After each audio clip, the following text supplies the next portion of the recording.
میری شیعہ دوست مجھے شام غریبہ لے گئی جہاں سب شیعہ مرد اور خواتین تھیں، اور جیسے ہی لائٹ بند ہوئی توبہ توبہ سب کی چیخیں نکلنے لگی، اور میرے ساتھ جو ہوا، میں ڈرتے ڈرتے ان راستوں سے گزرتی ہوئی اپنے دوست کے نقش قدم پر چلتی جا رہی تھی۔ وہ مجھ سے 2 قدم آگے تھی، بار بار پیچھے پلٹ کر دیکھتی اور کہتی، آسیہ جلدی چلو، اپنی رفتار تیز کرو، شام غریبہ ہونے والی ہے۔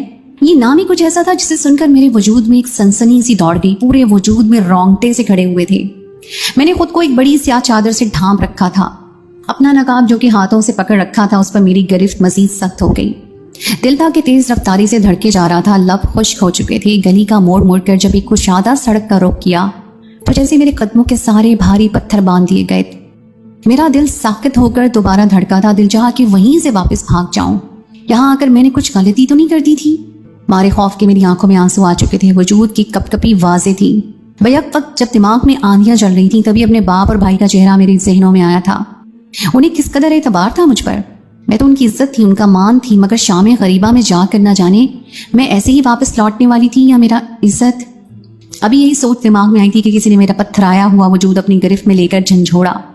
وہ کھلا کر میں نے نظریں اٹھا کر دیکھا تو میں سڑک کے بیچوں بیچ کھڑی تھی۔ میری دوست کہنے لگی، آسیہ کیا ہو گیا ہے؟ کہیں تم اپنا ارادہ ترک تو نہیں کر چکی؟ منزل کے اتنے قریب آ کر کیا تم واپس لوٹ جانا چاہتی ہو؟ میں تو تمہاری سب سے پیاری دوست ہوں، تم نے مجھ سے وعدہ کیا تھا کہ میرے ساتھ شام غریبہ لازمی جاؤ گی۔ فاطمہ کے الفاظ سنے تو میں بے بس ہو گئی اور آس پاس ایک نظر دوڑائی تو چاروں اور سے کئی مرد و خواتین، یہاں تک کہ چھوٹے بچے بھی سیاہ لباس میں ملبوس، ننگے پیر تیز تیز قدم اٹھا کر ایک مخصوص جگہ کی جانب بڑھ رہے تھے۔ اب واپس جانے کا کوئی فائدہ نہیں تھا، یہاں تک آ گئی تھی تو اب اندر بھی لازمی جانے کا تجسس تھا۔ میں نے گہری سانس خارج کی اور تمام تر سوچیں ترک کر کے دوست کا ہاتھ تھاما اور امام بارگاہ کی جانب جانے لگی۔ میرا وجود بالکل ٹھنڈا ہو چکا تھا اور دل ہی دل میں اللہ پاک سے دعائیں مانگ رہی تھی۔ دل میں آنے والے وسوسے اور تمام تر برے خیالات ایک ساتھ ہی حاوی تھے۔ جب میں نے پہلی بار اپنی دوست کے ساتھ امام بارگاہ کی دہلیز پہ قدم رکھا تو بڑی ہمت جتا کر نظریں اٹھائی اور آس پاس دیکھا، وہاں کئی خواتین موجود تھیں۔ میری دوست مجھے لے جا کر ایک جانب بیٹھ گئی، میرا دم گھٹنے لگا تھا۔ میں نے فاطمہ کا ہاتھ کھینچ لیا اور بولی کہ اتنی خواتین یہاں کیوں جمع ہیں، کیا ہونے والا ہے یہاں؟ وہ کچھ کہتی سے پہلے ہی لاؤڈ سپیکر پر ایک اعلان گونجا جسے سن کر میرا خون گویا رگوں میں ہی جمنے لگا۔ ایک مرد کی آواز گونجی تھی جو کہہ رہا تھا کہ تمام تر روشنیاں بجھا دی جائیں۔ اس کے اعلان کرنے کی دیر تھی کہ ہر سو اندھیرا چھانے لگا۔ اس اندھیرے کو دیکھ کر آج تک کے سنے تمام تر الزامات مجھے سچ ہوتے دکھائی دینے لگے۔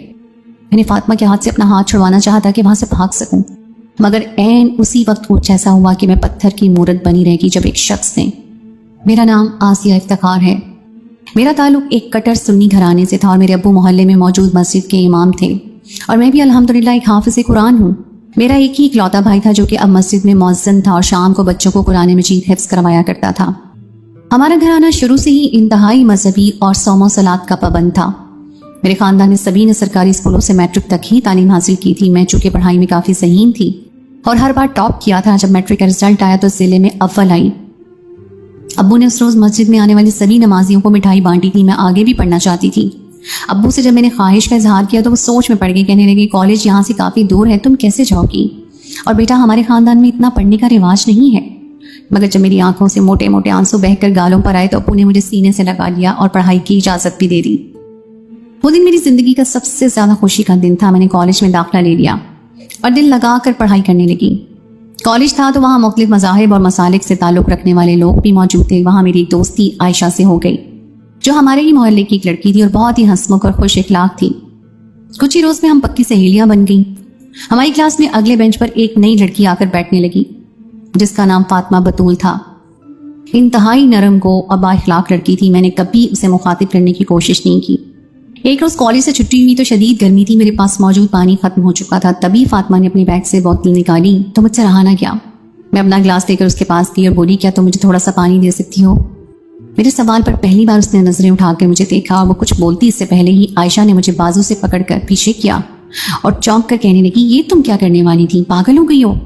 ایک شیعہ لڑکی سے پانی پینے لگی تھی؟ عائشہ کی بات سنی تو مجھے جھٹکا سا لگا۔ ایک نظر اس لڑکی پہ ڈالی، مجھے تو خبر ہی نہیں تھی کہ وہ شیعہ ہے۔ میں نے عائشہ سے کہا کہ کیا ہو گیا، پانی تو مانگا ہے، اس میں کیا ہے؟ وہ فوراً طنزیہ ہنس کر کہنے لگی جانتی بھی ہو اس نے پانی میں کیا کیا ملایا ہوگا؟ کیا خبر اس نے کچھ ایسا ملایا ہو جیسے ہی پی کر تم شیعہ ہو جاؤ تو؟ عائشہ کی بات سنی تو میں جھنجھلا کر اس کا چہرہ دیکھنے لگی۔ میری زبان سے بے ساختہ अस्तगफिरुल्लाह के अल्फाज निकले। वजूद तो जैसे कांप ही उठा था। मैंने एक हकारत भरी नज़र फातिमा पर डाली और आयशा बोली, तुम्हारे अब्बू को पता चल गया कि तुम एक शिया से पानी मांग रही थी तो तुम्हारा हशर कर देंगे। मैं तो उस लड़की से यूं दूर हुई थी जैसे कोई बहुत बड़ी बीमारी हो। मैंने छुआ तो कहीं मुझे ही ना लग जाए। मैं पानी पिए बगैर ही आयशा के साथ कॉलेज से निकल आई। ज़हन में कई सवालात थे और उसके ज़माने असल से गर्दिश करते जवाबात भी। हमारे यहाँ शिया का जिक्र आम तौर पर मुहर्रम के महीने में ही किया जाता है। इससे पहले भी दीनी और दुनियावी कामों में इस कदर मसरूफ हम होते हैं कि किसी को अपनी ज़ात की भी परवाह नहीं हुआ करती। आयशा मुझसे कहने लगी कि जानती भी हो हम इनको काफिर कहते हैं। ये लोग ऐसे ऐसे काम करते हैं कि तौबा, मुझे तो तुम्हें बताते हुए भी शर्म आ रही है। ये सब तो बचपन से ही मैं सुनती आ रही थी। आयशा के साथ बैठी तो एक बार फिर उसका जानिब दौड़ चला। हम तो बचपन से ही सुन रहे थे और हमारी सोचें पुख्ता हो चुकी थी कि शिया चावलों और दलीम में बच्चों का खून मिक्स करते हैं। इसके अलावा जब 10 मुहर्रम की रात आती है तो ये शाम गरीबा कहते हैं। उस रात सभी शिया मर्द औरतें एक बड़े कमरे में एक साथ जमा हो जाते हैं और फिर गलत काम करते हैं। मैंने जब पहली बार अपनी माँ को पप्पो से ऐसे कहते हुए सुना था तो तब मैं 12 साल की थी। जाहिर सी बात है कि को शामिल करते हैं। और तो और ये हाफिज कुरान भी नहीं होते, इनको तो अपना अलग ही दीन होता है।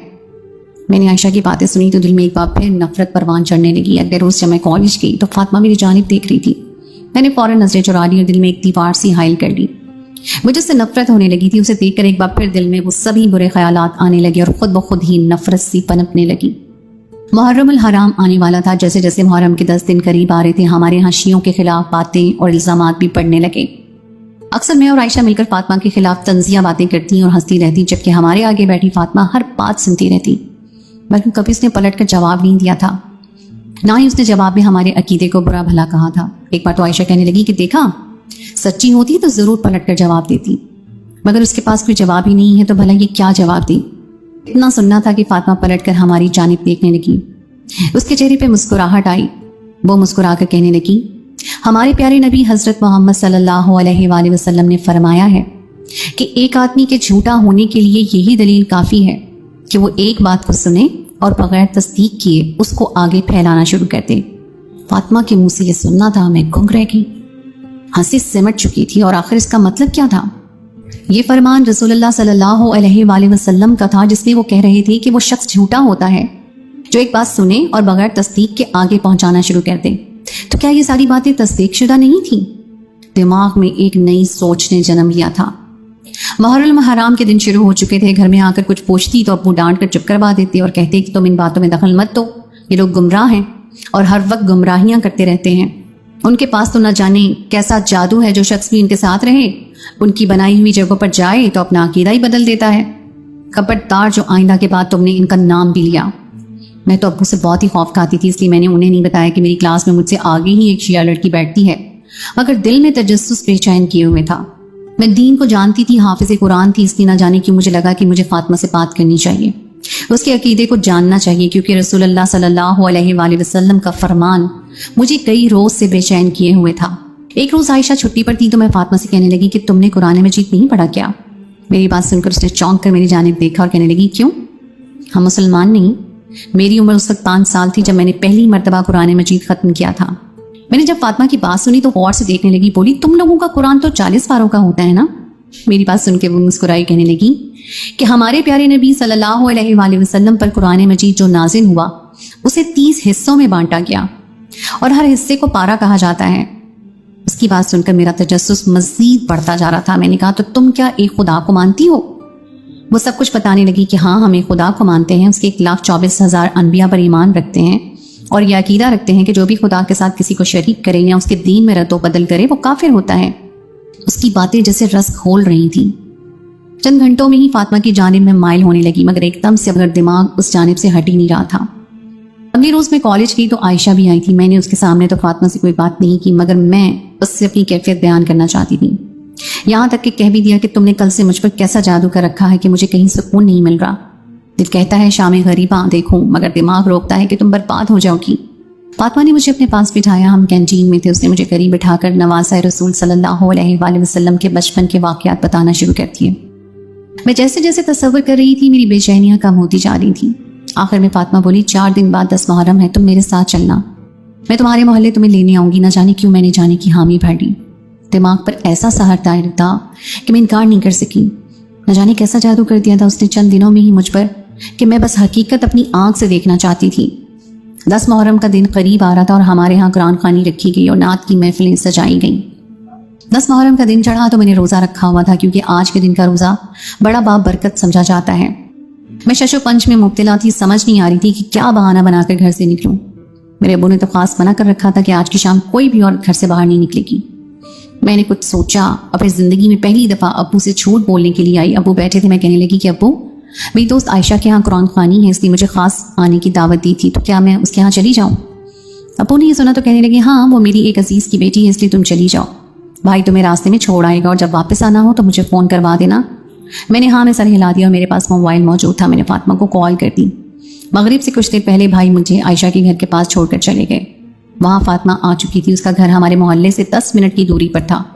उसने स्याह लिबास पहन रखा था और स्याही बुरके में मलबूस थी। मुझे कहने लगी, ये तुमने सफ़ेद चादर क्यों कर रखी है? क्या तुम जानती नहीं आज 10 मुहर्रम है और तुम शाम गरीबा की मजलिस में जा रही हो? ये लो, मैं तुम्हारे लिए काली चादर लेकर आई हूँ। मैंने उसकी बात मानी और फौरन चादर से खुद को लपेट लिया। जाने आगे जाकर मेरे साथ क्या होने वाला था, दिल में अजीब से वसवसे थे।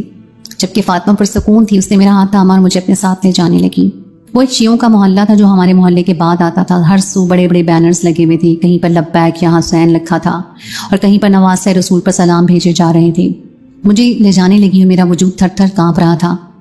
दिल चाह के वहीं से सब कुछ छोड़कर वापस भाग जाऊं, मगर मैं ऐसा नहीं कर सकी। जहन में तस्वीरें बन रही थीं। कहा जाता है कि यहाँ पर इज्तमाई ज़्यादतियाँ की जाती हैं और गलत काम किए जाते हैं। कहीं आज मेरी इज्जत भी नीलाम होगी तो मेरे माँ बाप तो मुझे जान से ही मार देंगे। आंखों में खौफ के मारे मेरे आंसू आ रहे थे, मगर वापस जाने का कोई रास्ता नहीं बचा था। मैंने अपनी इज्जत खुदा के सुपुर्द की और आगे बढ़ने लगी। वहाँ कई औरतें और मर्द जा रहे थे, सभी स्याह लिबास में मलबूस थे। फातिमा मुझे अंदर ले गई जहाँ हर सू कई औरतें बैठी हुई थीं। वहीं हर जगह बनाकर फातिमा मुझे लेकर बैठ गई।